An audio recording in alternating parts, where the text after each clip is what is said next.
Before we begin this epic tale, warriors of the North, if you're ready to witness divine intervention on the battlefield, show your strength by hitting that like button. Subscribe to join our brotherhood of Norse legend seekers, and in the comments below, tell us from which realm you're watching, whether from the frozen fjords of Norway, the forests of Sweden, or anywhere else Odin's ravens might fly. Your location fuels the fires of our storytelling. The bitter wind from the northern seas cut through my worn leather armor like the blade of a sayax through cloth. I stood alone on the rocky outcropping, watching as my kinsmen, the very people whose blood I shared, disappeared into the morning mist, their longship growing smaller with each stroke of their oars. The sound of their retreat echoed across the grey waters of the inlet, a hollow drumbeat that matched the emptiness in my chest. My name is Thorvin, son of Olaf the Bold, though that title meant nothing now. In the eyes of my clan, I was no son at all, merely a burden they had finally shed like a snake discards old skin.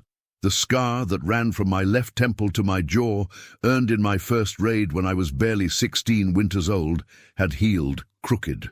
The village children called me Thorvin the Twisted, and even the warriors who had once fought beside my father would avert their eyes when I passed. But it wasn't my appearance that had truly damned me. It was my refusal to bend the knee to Gunnar Redbeard, the usurper who had seized control of our clan after my father's death in the Irish raids 3 summers past. Gunnar had demanded I swear fealty to him, to acknowledge his right to rule and his claim to my father's lands. I had refused, and for that defiance I had been cast out, exiled from the only home I had ever known. The irony was not lost on me that I now found myself in this desolate place, preparing to make what would likely be my final stand. The enemy approached from the south, a massive warband of Danish raiders, their dragon-proud ships blackening the horizon like storm clouds. Local fishermen had brought word to my former clan. Nearly 1,000 warriors sailed under the banner of Ivar the Ruthless, seeking to claim these coastal lands for themselves. Gunnar and his men had taken one look at the approaching fleet and decided that discretion was the better part of valor. They had loaded their ships with what treasure they could carry and fled northward, leaving the settlements defenseless. All except for me. I had chosen to remain, not out of some noble desire to protect the people who had watched my exile without protest, but because I had nowhere else to go. If I was to die, let it be here, in sight of the hall where my father had once held court, where the hearth fires had warmed me as a child. Let the ravens feast on my corpse beside the waters that had carried his ashes to the gods. The Danish ships began to beach themselves along the shoreline below, their hulls scraping against the pebbled strand with a sound like grinding bones. Warriors poured from the vessels like ants from a disturbed hill, their mail burny glinting in the pale morning light, their shields painted with the symbols of their various lords. I counted their numbers as they formed up on the beach. 800, perhaps 900 strong. The fishermen had not exaggerated. At their head strode a giant of a man who could only be Ivar himself. Even at this distance, I could see the thick gold torques around his neck, the silver-inlaid spear he carried like a staff of office. His voice carried across the water as he bellowed orders to his men, organizing them into battle formations with the practiced ease of a seasoned war leader. I checked my own meager equipment one final time. My father's sword, its blade nicked but still sharp, hung at my side. The round shield strapped to my left arm bore the faded wolf's head of our clan, a symbol that would die with me today. My sayax, the long knife every freeman carried, rested in its sheath at my belt. 3 throwing spears lay at my feet, their iron points gleaming with a thin coating of whale oil to prevent rust. It was precious little to stand against such a host, but it would have to suffice. The Danes had finished their preparations and now began their advance up the rocky slope toward my position.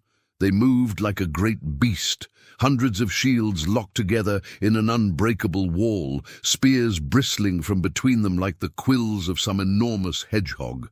Their war chant began as they climbed, a deep-throated roar that spoke of conquered lands and burned halls, of gold divided and glory won. Odin, All-Father, I whispered, my breath misting in the cold air. If you can hear the words of a forgotten son, grant me this. Let me die as my father would have wished. Let me face death with courage, and perhaps earn a place at your table in Valhalla, even if I cannot hope to match the great deeds of heroes. I had not expected an answer to my prayer. The gods, after all, had more pressing concerns than the fate of one exiled warrior. But as the words left my lips, something changed in the air around me. The wind, which had been gusting fitfully from the north, suddenly stilled. The grey clouds overhead seemed to darken, and for a moment I could have sworn I heard the distant cry of ravens, though none were visible in the sky. A strange warmth began to spread through my limbs, starting in my chest and flowing outward like strong mead on a winter night. My vision sharpened until I could make out individual faces among the approaching enemy, could see the patterns of rust on their mail, the worn leather wrappings on their spear hafts. My hearing became so acute that I could distinguish the footfalls of each warrior, the whispered prayers they offered to their own gods, the creak of leather and clink of iron as they advanced. The transformation was not merely physical. My mind seemed to expand, tactical possibilities unfolding before me like a map spread on a jarl's table. I could see how the enemy would deploy, where their line would be weakest, how the terrain might be used to my advantage. It was as if I had suddenly gained the battle wisdom of 100 veteran warriors, their knowledge flowing into me like water into a dry riverbed. By the time the first Danish warriors reached the crest of the slope where I stood, I was no longer the same man who had been exiled from his clan. Something divine burned within me now, a fire that transformed fear into fury and desperation into deadly purpose. The lead warrior, a grizzled veteran with grey streaks in his braided beard, raised his shield and leveled his spear at my chest. "Stand aside, oath-breaker," he called in accented Norse. "We have no quarrel with lone wolves. Join us and share in the plunder we take from these lands." I hefted my first throwing spear, feeling its perfect balance, sensing the precise angle and force needed to send its point through mail and bone. When I spoke, my voice carried across the battlefield with unnatural clarity. "I am Torvin, son of Olaf the Bold, keeper of this shore. You shall not pass while I draw breath." The veteran laughed, a harsh sound like the bark of a seal. "One man against an army? The gods have addled your wits, Northman." "Perhaps," I replied, and hurled the spear. It flew straight and true, punching through the veteran's shield as if it were made of parchment, through his mail byrnie, through his chest, and out his back to bury itself in the shield of the man behind him. Both warriors toppled backward, blood frothing from their lips as life fled their bodies. The sight of their champion's sudden death sent a ripple of uncertainty through the Danish ranks, but only for a moment. With a collective roar of rage, they surged forward, seeking to overwhelm me through sheer numbers. What followed defied all reason and natural law. I moved as if I had been born to war, as if every motion had been practiced 10,000 times in the training yards of Asgard itself. My second spear took 3 men, piercing through them in a line like fish on a spit. The third found its mark in the chest of a giant warrior who had broken from the main formation, thinking to flank me from the left. Then they were upon me, and steel sang against steel in a deadly chorus. My father's sword seemed to have gained a will of its own, cutting through Danish iron as if it were soft wood. Shield rims shattered against my blade, mail links parted like silk threads, and flesh yielded as easily as butter before a hot knife. I fought not as a man fights, desperately and with growing exhaustion, but as a force of nature, implacable, tireless, unstoppable. The first 10 fell before they could land a single blow. I danced between their thrusts, my movements fluid as water, deadly as winter ice. A spear point that should have pierced my heart passed harmlessly through the air where I had been a heartbeat before. An axe blade that would have split my skull met only the steel of my sword, then bit deep into the wielder's neck as I turned his own momentum against him. 20, 30, 50. The numbers ceased to have meaning as I carved a path of destruction through their ranks. My shield, reinforced by whatever divine power now flowed through me, turned aside blows that should have shattered both wood and the arm that bore it. My sword never seemed to dull, never lost its edge, no matter how many times it bit through iron and bone. The Danes, for all their renowned courage, began to falter. These were men who had raided from Ireland to the eastern rivers, who had faced Saxon shield walls and Frankish cavalry without flinching. But they had never faced anything like this. One warrior, standing against hundreds, cutting them down like wheat before the scythe, seeming to grow stronger rather than weaker as the battle raged on. I could hear their officers shouting orders, trying to maintain formation, but discipline was beginning to break down. Some warriors hung back, unwilling to close with this apparent demon in human form. Others, maddened by the slaughter of their comrades, threw themselves forward in berserker rage, only to join the growing pile of corpses at my feet.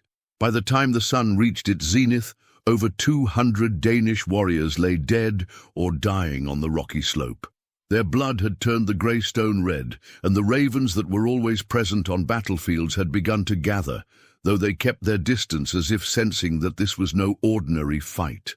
Ivar the Ruthless himself finally stepped forward, his massive frame cutting through his remaining warriors like a ship's prow through waves.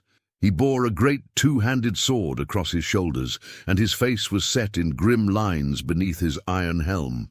"What manner of sorcery is this?" he bellowed, his voice carrying the authority of a man accustomed to being obeyed. "What witchcraft gives one man the strength of 100? I wiped Danish blood from my eyes and smiled, feeling the divine fire still burning bright within my chest.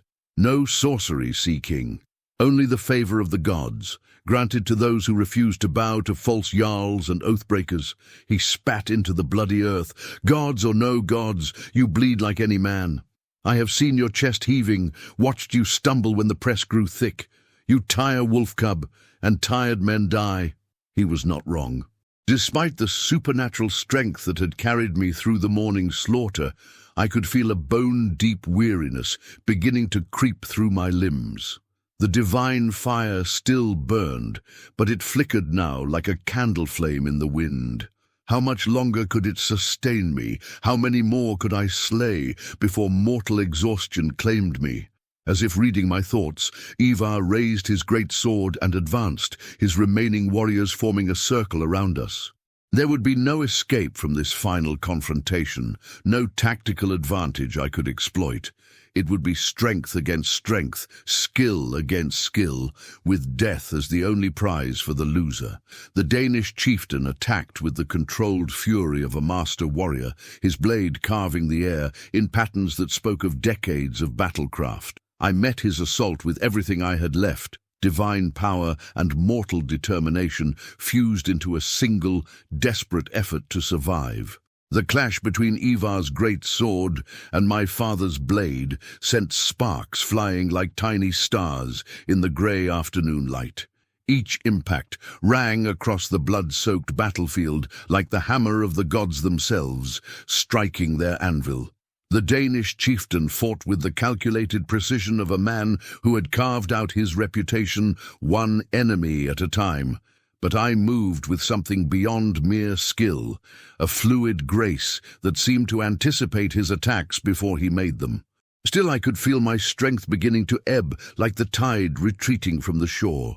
The divine fire that had sustained me through the slaughter of hundreds now flickered uncertainly, and sweat stung my eyes despite the cold wind from the sea.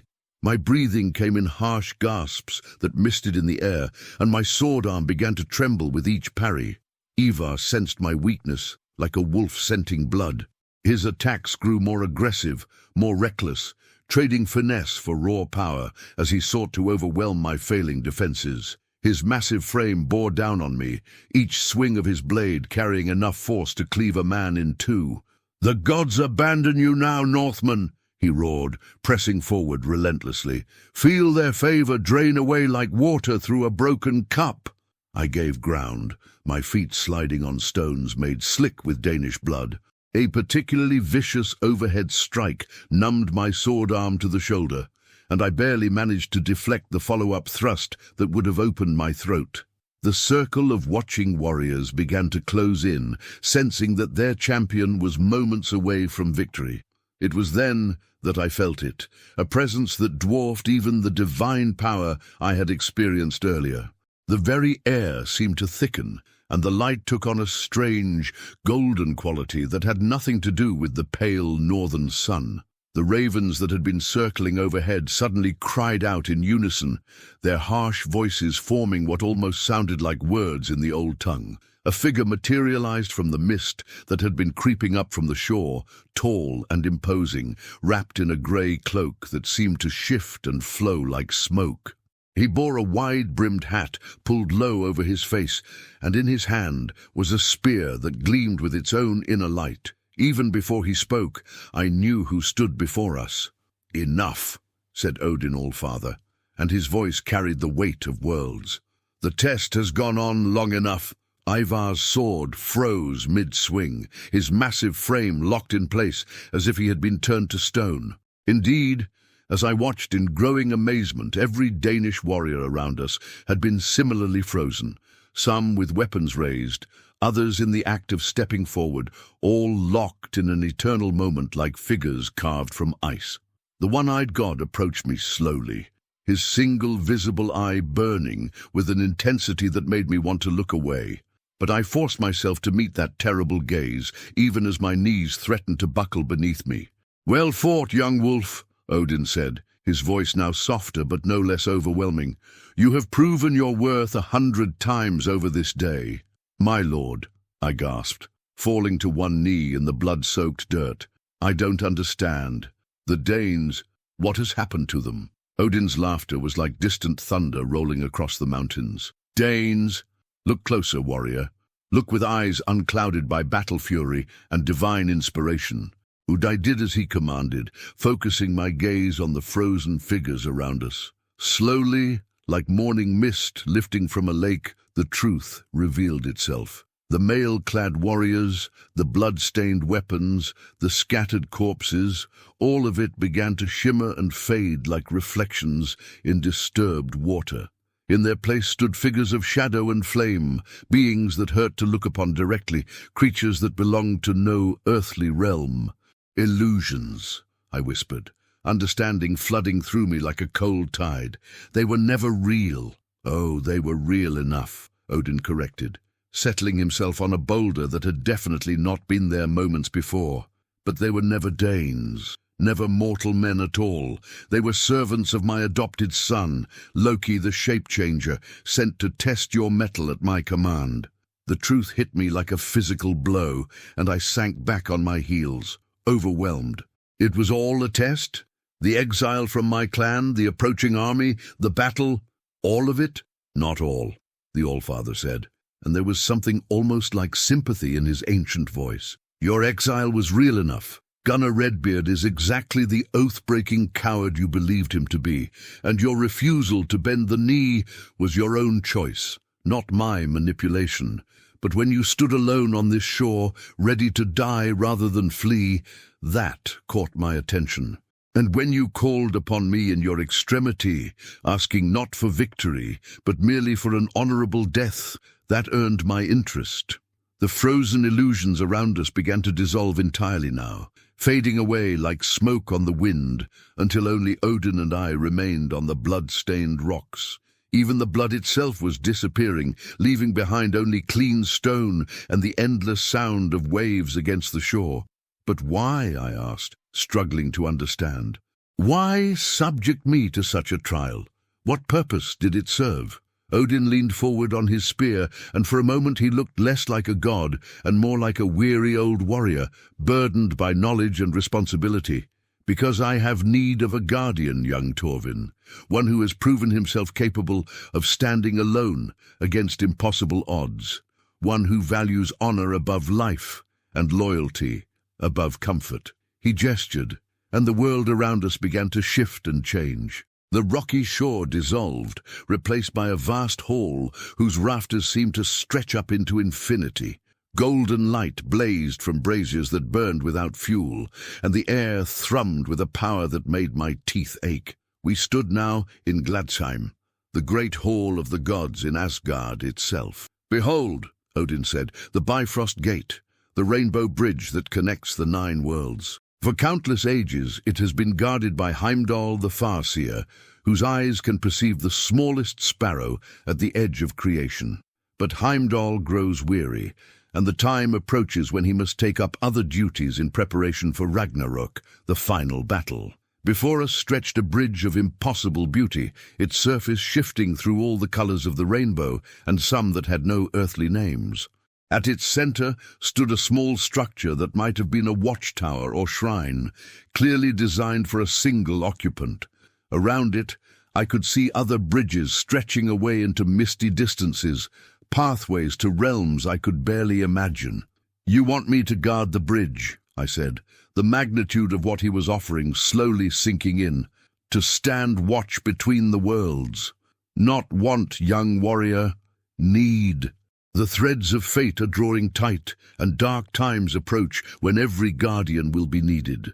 I offer you a place of honor among the gods themselves, a duty that will outlast the memory of kings and the fall of kingdoms. But understand, once you accept this role, there can be no return to Midgard, no reunion with your mortal kin. You will be immortal, yes, but you will also be forever apart from the world of your birth." I looked around the impossible hall, at the bridges spanning infinity, at the divine light that banished all shadow.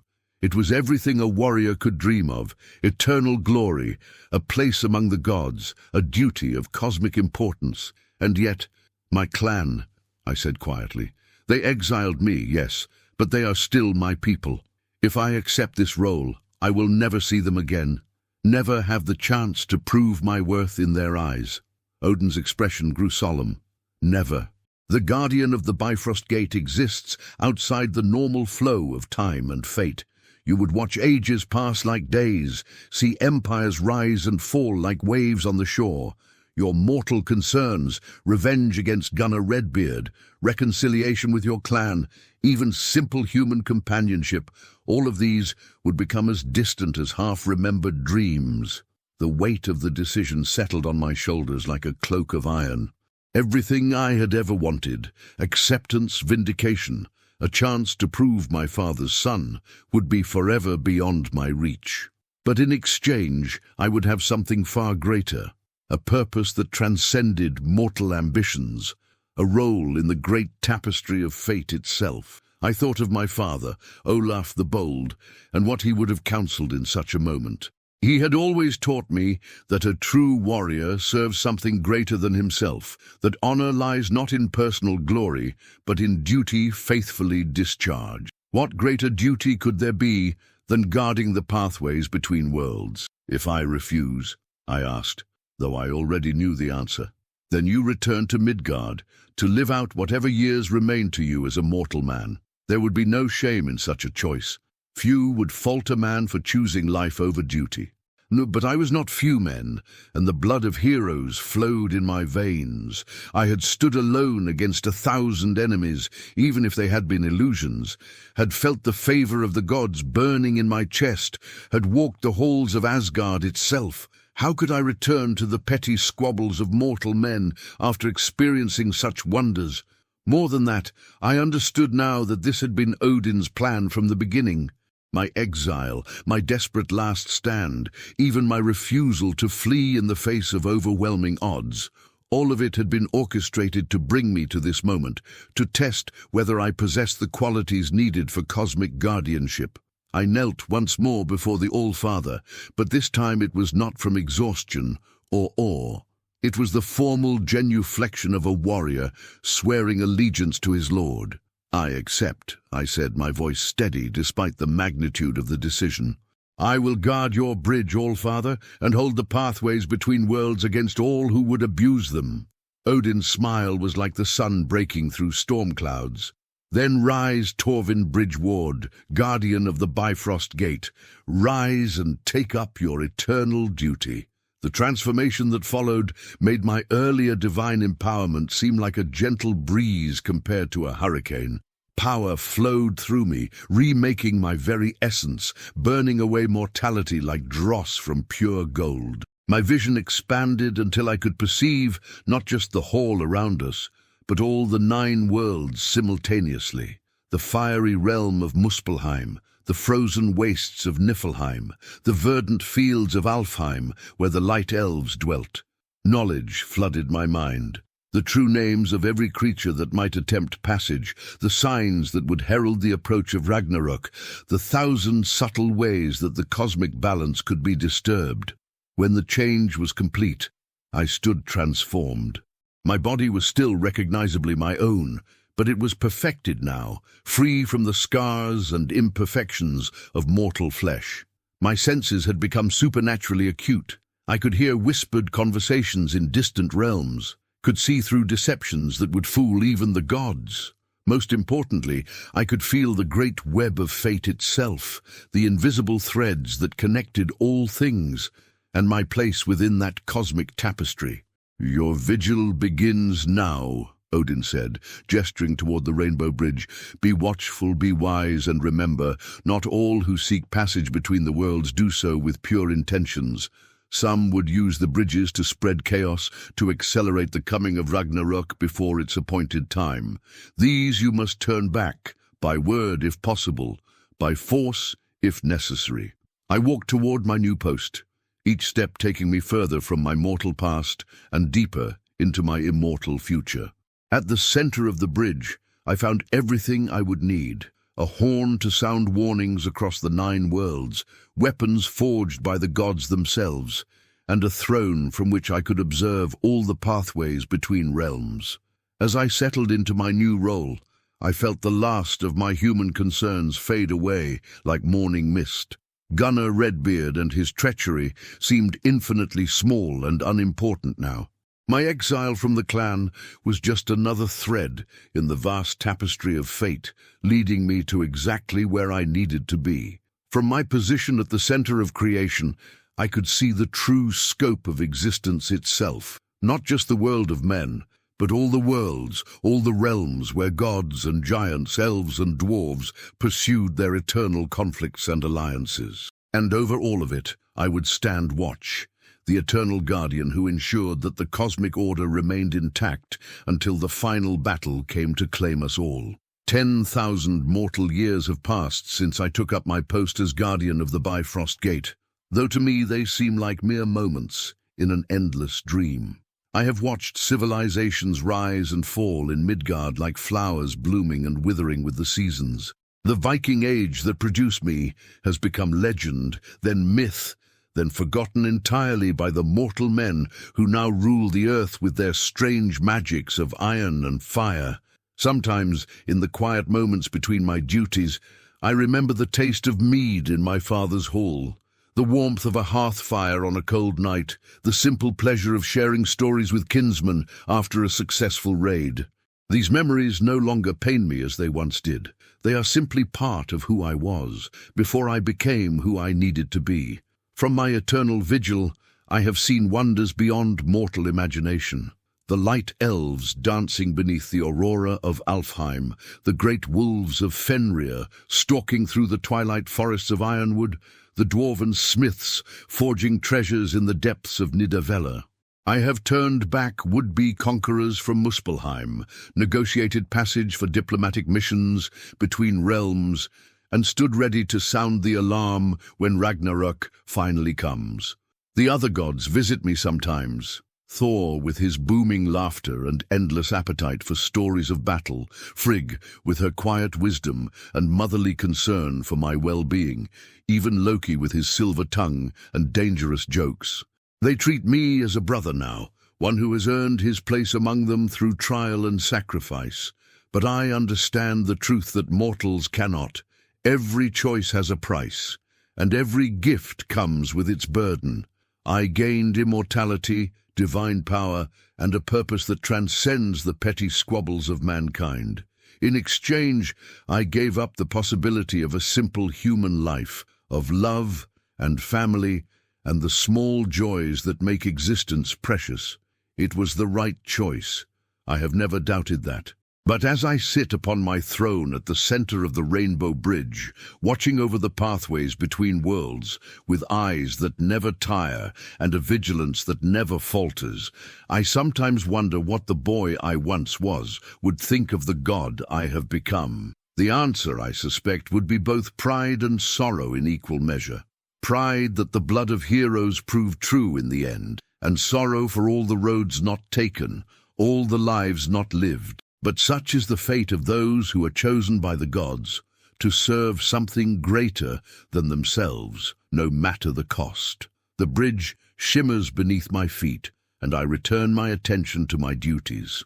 Somewhere in the distance, I can hear the faint sound of Gjallarhorn, the great horn that will one day announce the beginning of the end. Ragnarok approaches, as it always has, as it always must.